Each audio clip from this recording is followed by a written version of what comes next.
નથી મળી રહી છે। જી બિલકુલ મનીષ, હવે મહેસાણાથી પાયલ યાદવ જોડાયા છે। જી પાયલ, કેવો પ્રતિસાદ મળી રહ્યો છે આ હડતાલને? જી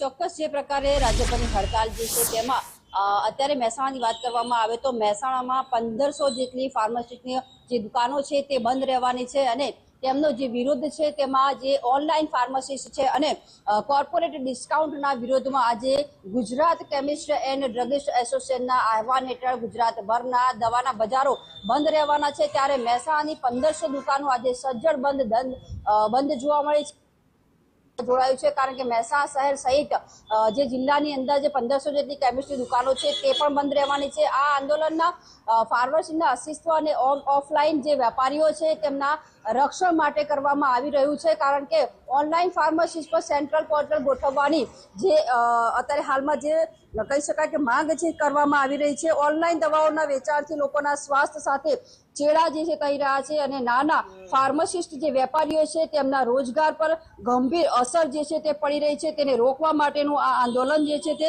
કોર્પોરેટર ગૃહ જે છે તે પણ અત્યારે હાલમાં દ્વારા આપવામાં આવતા મોટા ડિસ્કાઉન્ટ સામે પણ વેપારીઓમાં ભારે રોષ જે છે તે જોવા મળી રહ્યો છે।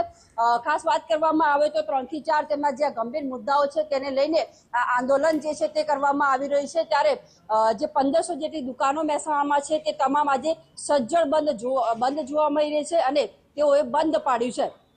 જી બિલકુલ પાયલ, ધવલ અને સાથે જ વડોદરાથી કૃણાલ અને મનીષ, આપ તમામ રિપોર્ટર્સનો આભાર અમારી સાથે જોડાવા બદલ।